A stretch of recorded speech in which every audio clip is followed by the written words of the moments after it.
کے بعد اللہ تعالیٰ نے قرآن مجید میں فرمایا قل بفضل اللہ و برحمتہ فبذالک فلیفرحوا، فرمایا محبوب علیہ السلام آپ ان سے فرما دیجئے کہ جب اللہ کا فضل اور اس کی رحمت ملے تو چاہیے کہ اس پر خوشی منائیں۔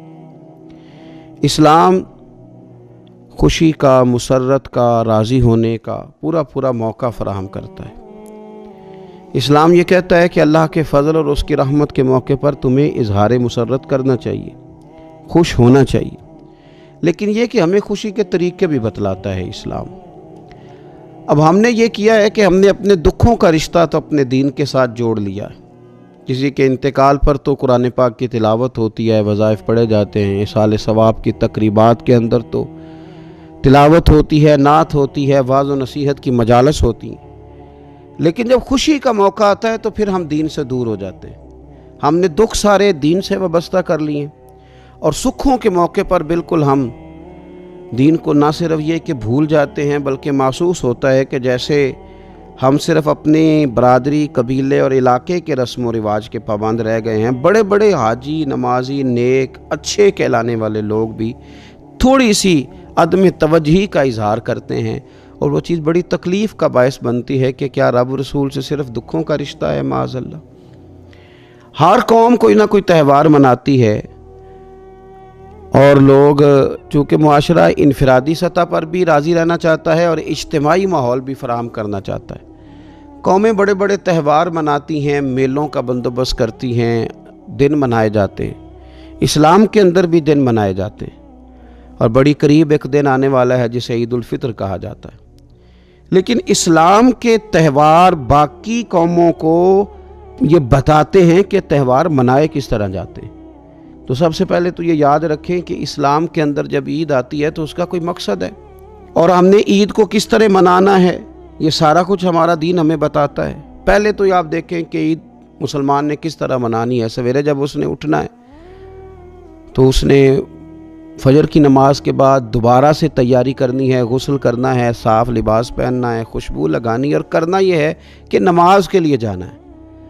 اس کے عید کا آغاز، اس کے اس خوبصورت تہوار کا آغاز اللہ تبارک و تعالیٰ کی عبادت سے ہو رہا ہے، اور عید منا کب رہا ہے؟ رمضان کے 30 روزے پورے کرنے کے بعد، یا 29 کا چاند دیکھنے کے بعد۔ تو سب سے پہلے ہمیں یہ بتایا جا رہا ہے کہ جب تم عید مناؤ گے تو تم سجدہ شکر کے ساتھ مناؤ گے، اپنے رب کے ساتھ جوڑ کے مناؤ گے، اللہ تبارک و تعالیٰ کی عبادت کے ساتھ مناؤ گے۔ تو اس میں کوئی شور و غوغا نہیں، کوئی ریلیاں نہیں، کوئی جلوس نہیں، کوئی پٹاخے نہیں، کوئی گانا باجا نہیں۔ اللہ کی عبادت کے ساتھ بتایا جائے گا کہ تمہارا جو تہوار ہے وہ تہذیب کا، شائستگی کا، خوبصورتی کا، نظم و نسق کا ایک بہترین ذریعہ۔ تم بڑے راضی جب ہوگے تو پھر بھی تم اپنا ساری جھکاؤ گے رب کی بارگاہ میں، پھر بھی تم یہی کہو گے سبحان ربی العظیم، پھر بھی تم یہی کہو گے سبحان ربی الاعلیٰ، پھر بھی تم اس کی بارگاہ میں جبین نیاز جھکاؤ گے۔ پہلی بات۔ دوسری بات، ہمیں پیغام میں عید یہ ہے کہ یہ جو تمہارے پاس عید کا دن آیا ہے یہ اجتماعیت کا دن ہے۔ آپ جب صف میں کھڑے ہوں گے نماز عید کے لیے تو کیا امیروں کی صفیں علیحدہ ہوں گی؟ غریبوں کی الگ ہوں گی؟ کیا پڑھے لکھوں کی الگ ہوں گی اور ان پڑھ لوگوں کی الگ ہوں گی؟ کیا قبیلوں کی الگ ہوں گی اور دوسرے قبیلے کی الگ ہوں گی؟ ایسا نہیں، ایک ہی صف میں کھڑے ہو گئے محمود و یاز، نہ کوئی بندہ رہا نہ کوئی بندہ نواز، صاحب و محتاج و غنی ایک ہوئے، اور تیری سرکار میں پہنچے تو سبھی ایک ہوئے۔ اجتماعیت کا اظہار ہے، اجتماعیت کا۔ عید کا پیغام اجتماعیت کا اظہار۔ اور پھر نماز عید ختم ہوئی تو سب نے ایک دوسرے کو گلے لگایا، غریب نے امیر کو، امیر نے غریب کو، پہلے ایک صف میں نماز پڑھی پھر گلے لگایا، چھوٹے نے بڑے کو، بڑے نے چھوٹے کو، سب ایک دوسرے کے ساتھ محبت کا رشتہ قائم رکھنے لگے۔ تو عید نے دوسرا پیغام اجتماعیت کا دیا کہ تم اللہ تبارک و تعالیٰ کی توحید کے نام پر، تم رسول پاک صلی اللہ تعالیٰ علیہ وسلم کی غلامی کے نام پر ایک ہو ایک۔ ہزاروں قومیں وجود میں آئیں دہر میں خشک و تر کے رشتے سے، پر ہم نے بنیاد دوستی رکھی یاد خیر البشر کے رشتے سے۔ اور اقبال کہنے لگے اپنی ملت پر قیاس اقوام مغرب سے نہ کر، خاص ہے ترکیب میں قوم رسول ہاشمی۔ یہ جو نماز پڑھ رہے ہیں اور بعد میں گلے مل رہے ہیں، ان کا ایک ہی تعارف ہے کہ یہ رسول ہاشمی کی قوم ہے۔ یہ تعارف اجتماعیت کا درس، پیار کا درس، مساوات کا درس، چھوٹے بڑے کے فرق کو ختم کرنے کا درس، امیر غریب کی تفریق مٹانے کا درس، اس کا نام عید ہے۔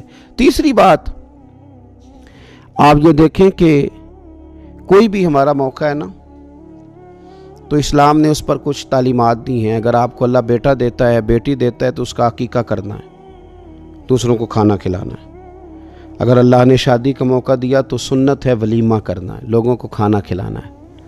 اگر بڑی عید کا موقع آیا ہے تو قربانی رکھ دی گئی ہے، آپ گوشت کریں گے، اس کا ایک حصہ رشتہ داروں کو دیں گے، ایک حصہ غریب نادار لوگوں کو دیں گے۔ اور عید کا موقع آیا تو صدقہ فطر رکھ دیا گیا چھوٹی عید پہ، اور صاحب نصاب پر زکوٰۃ بھی فرض کر دی گئی، جو بالعموم رمضان میں ہی دی جاتی ہے۔ رمضان میں زیادہ تر مسلمان دینے کی کوشش کرتے ہیں۔